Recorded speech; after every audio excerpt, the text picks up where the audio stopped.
Welcome to Pork Chops, Rice, and Peaches. I'm Richard. I'm Noah.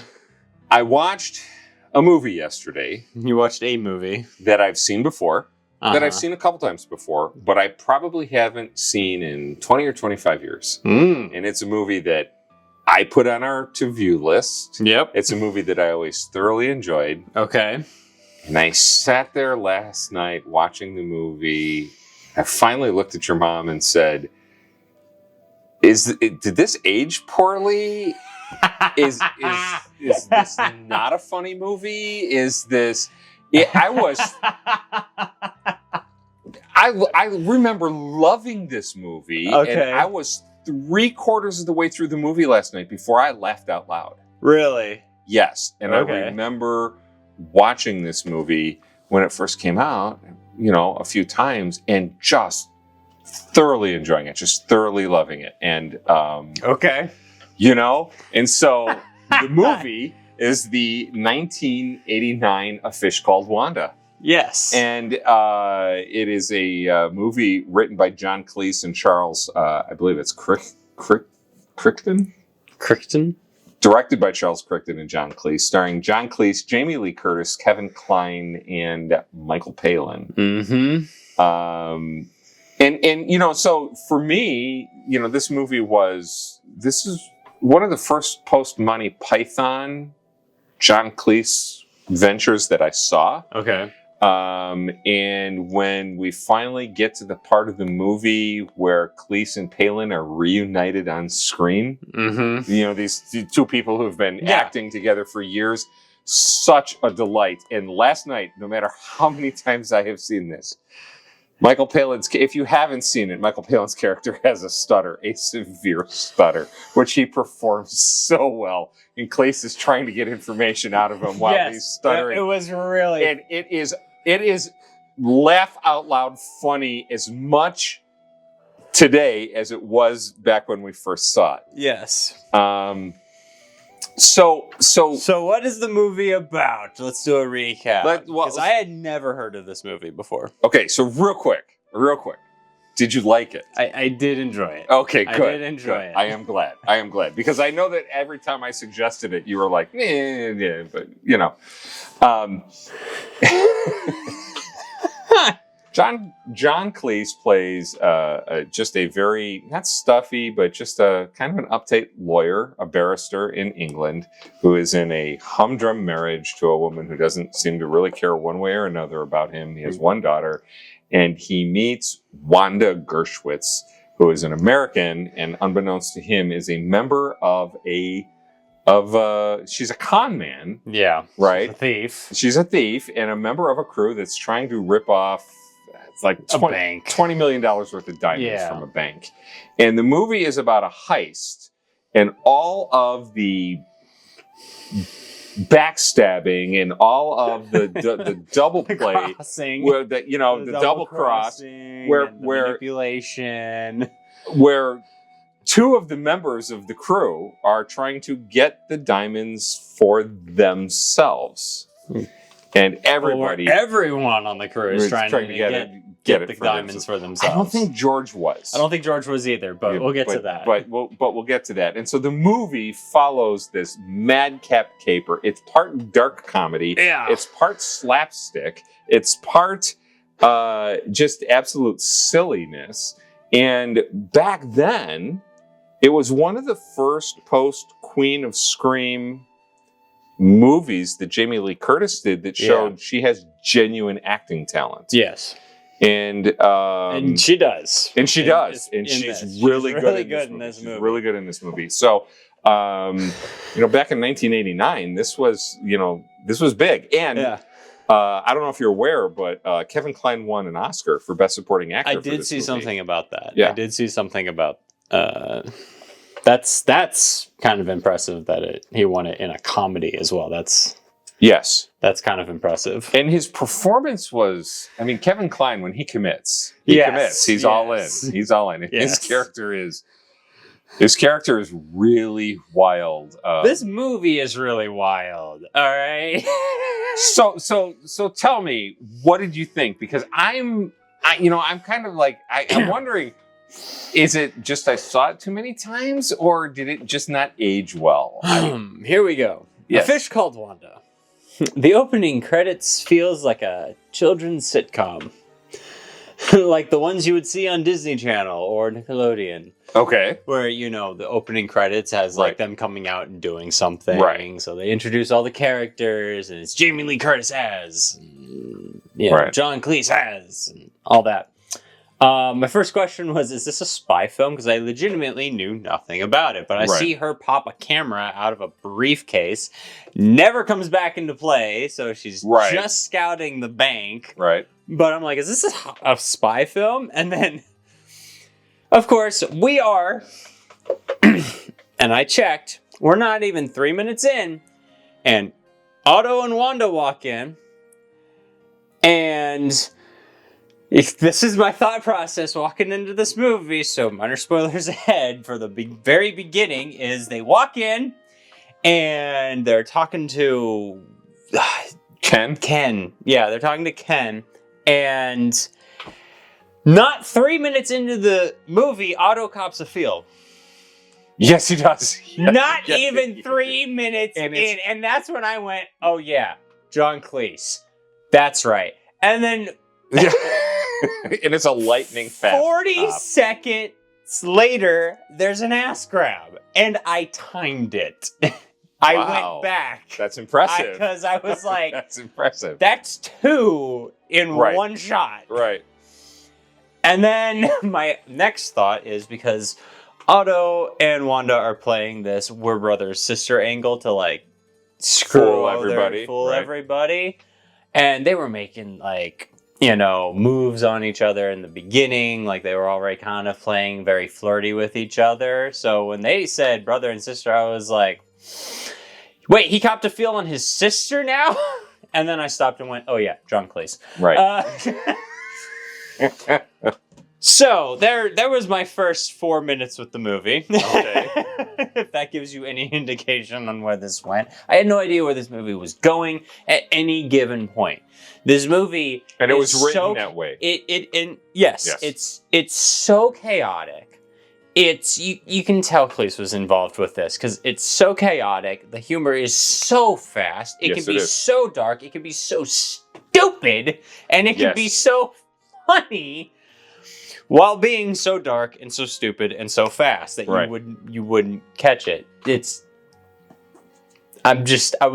was like bouncing between scene, plot twist, double cross, backstab. There's that for only having 5 main characters. Mm-hmm. There's a lot of interpersonal relationships crammed into this movie. Every single character has a relationship with every single other main character. That's 5 characters all bouncing off each other at any given moment. Yes. It's a lot. Yes, it is. It's kind of impressive, I'll be real, because the fact that I was able to mostly keep track of all that. Yes. It's very impressive that they wrote it so well. Well, and that's one thing they do very well in that movie is that no matter how many crosses and double crosses they have, you can follow them all relatively easily. Yeah, actually. It's just like, oh my gosh, this is a development. Could we pause for like 3 seconds so I can catch my breath at any point in this movie? And they don't let you catch your breath. No, they do not let you catch your breath. I did get sidetracked, so Ken. Mm-hmm. Michael Palin's character, Ken. Michael Palin's character, the guy with the stutter. All right, is tasked by his name is George, right? Yes. He's tasked by George, who was the ringleader of the heist, who got arrested and was called as was identified by a woman whose dogs he almost ran over.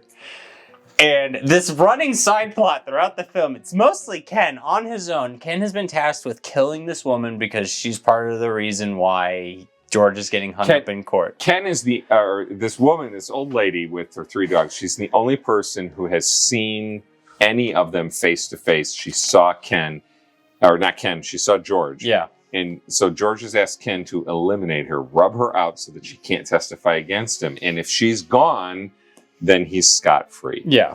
And he's trying to find ways to off her. Right. And of course he tries with I think it was a Doberman. He tries with a Doberman in the beginning. and she has 3 little dogs.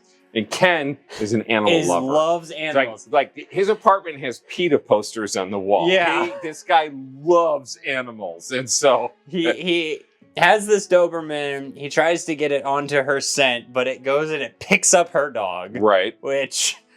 And it's always funny to see these old movies use like little stuffed animal replacements.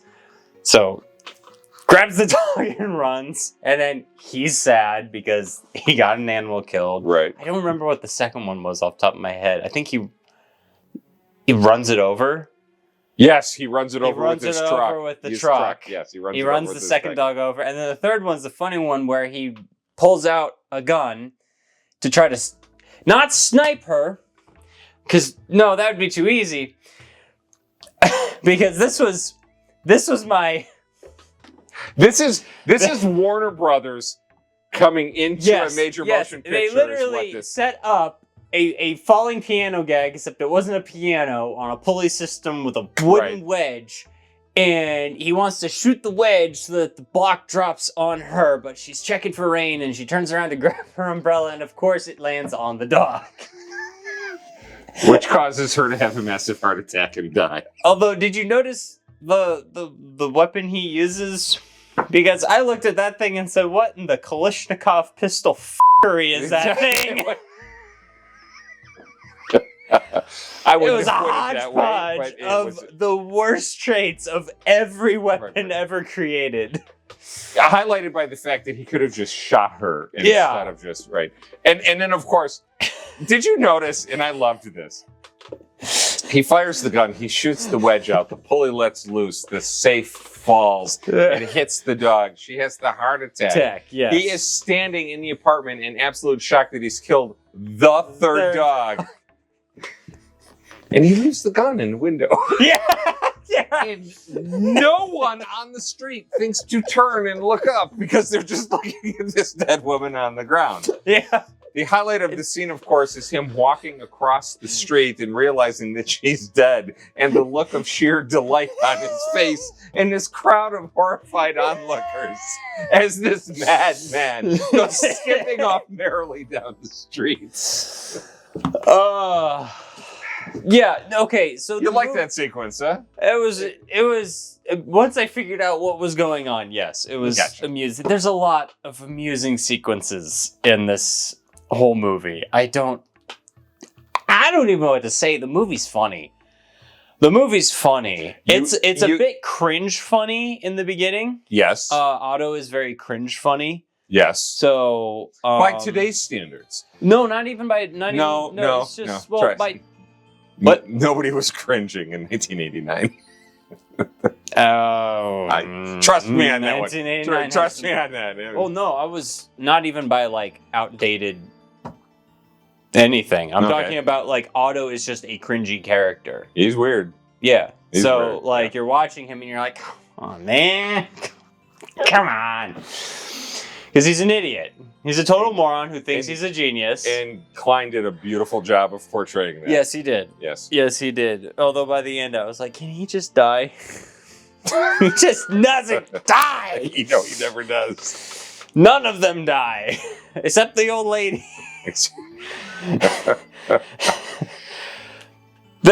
Ken cures his stutter in this movie in the most hysterical way possible. And honestly, if you haven't seen the movie, you need to watch this movie just to watch Michael Palin's performance. Yes. Watch how he cures his stutter. So funny that we just did the King's Speech. The very last week. Yeah, I didn't even think of that. I didn't even think of that. 2 movies back to back. We're dealing with stuttering Brits. In an entirely different way.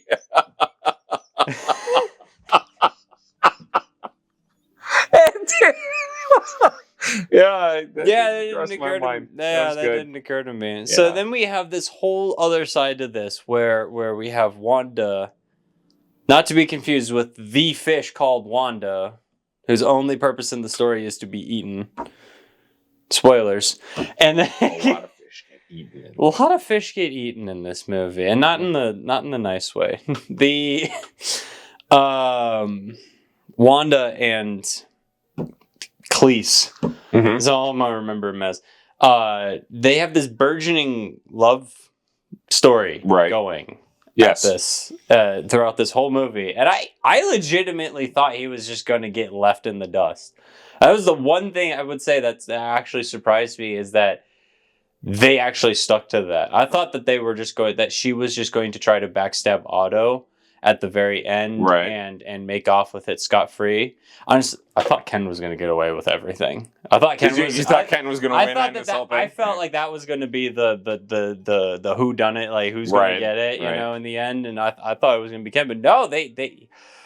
So Cleese is in a bad marriage. He's in a marriage where they separate beds, and she's afraid to even change in front of him. Yep. And it makes you wonder how they had a child to begin with. But he starts getting seduced by Wanda over the course of this so she can gain information so they can backstab George more effectively and figure out where the diamonds are hidden. So... But they both of them start to really develop feelings for each other, which is the funny part. And then by the end, he's really he's like completely abandoning his old previous life and like, all right, F it, I'm out. Yep. Like, you think that there would be a big comedic sequence of him getting caught in the act, which he's been trying to avoid getting caught cheating through the whole film, because he's just trying to get laid.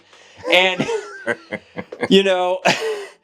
So you think it would end in this big, you know, knockdown, drag-out fight and whatever. And no, he just is like, F it, I'm going to Rio de Janeiro.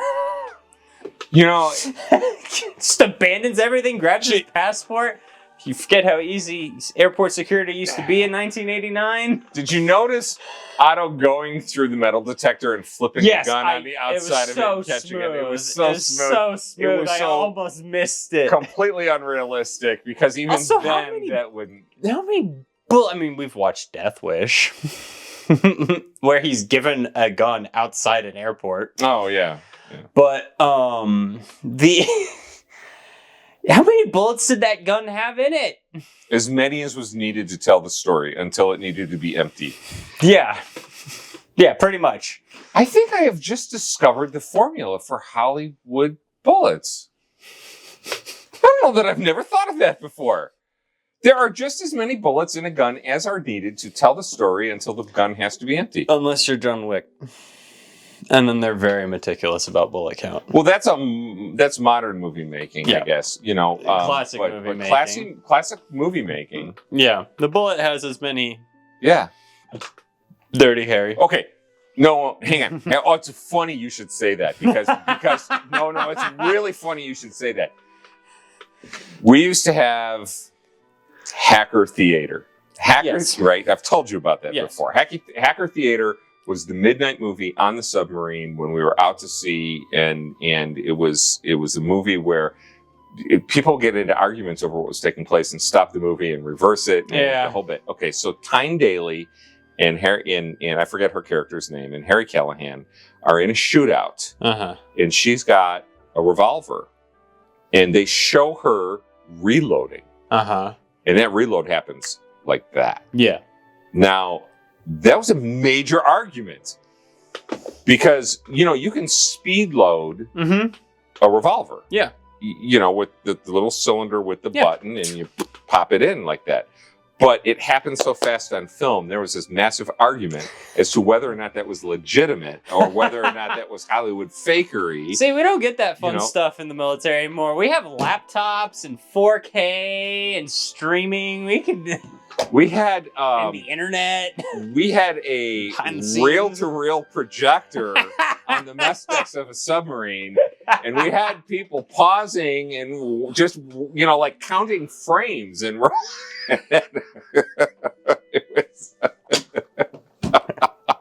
But the minute you said Harry Callahan, I was about to say there was this Dirty Harry movie. You know?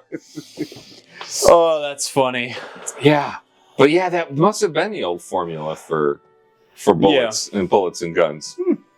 Oh, that was the rabbit hole of the video. You can check that off the Pork Chops, Rice, and Peaches bingo card. I'm going to start making that. I'm going to put Hacker Theater on there, too. Hacker Theater? Yeah, it comes up a lot. Wait, no, I've only mentioned it once No, you've mentioned at least 3. In 4 years, that's not bad. In the past year.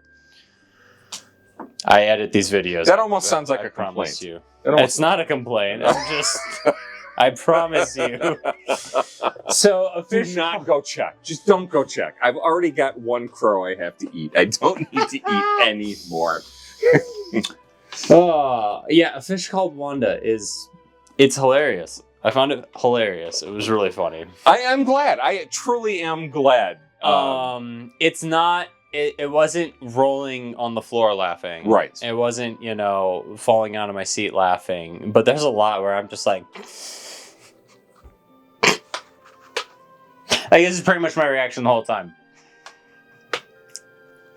You know what I was really impressed by for a movie from 1989? What? There are a couple of gay jokes in there that aged perfectly. Yeah, actually. They aged perfectly. Actually, they did. Because it wasn't jokes at the expense of gay people. Yeah. It was just jokes at the expense of miscommunication, misunderstanding. Yeah. Which could happen anywhere.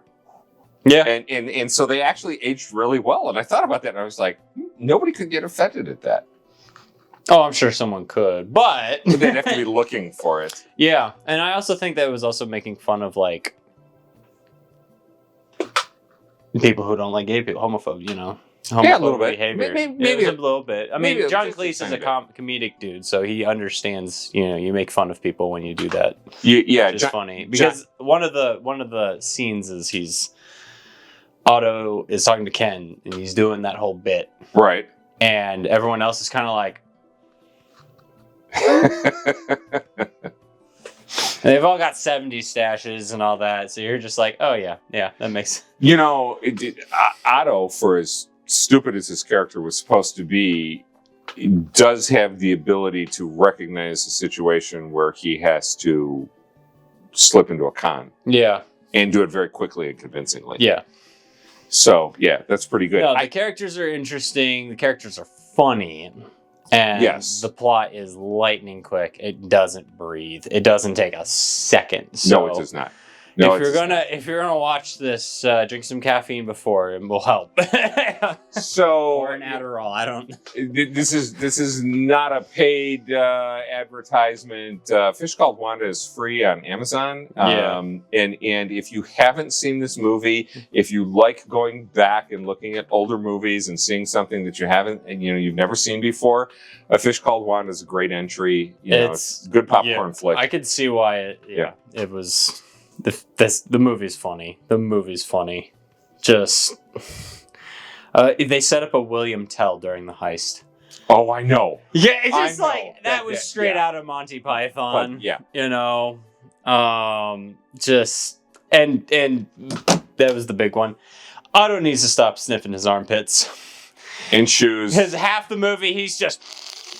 Yeah, I caught the shoes too. That whole thing was really, really odd. I didn't quite, even back when I first saw it, I didn't appreciate that aspect of it. And I was watching it last night, and I remember thinking, "Yeah, that's just weird. Let's just move on." Yeah, I think it was supposed to be that. That's why I say it's like cringe. He's the cringe character. Yeah, okay, I can see that. From that aspect, I can see it. It's just interesting because as writers, the two writers, they took humor from multiple different genres of comedy. I could see Monty Python. Combined it into one. Airplane. I could see stand up.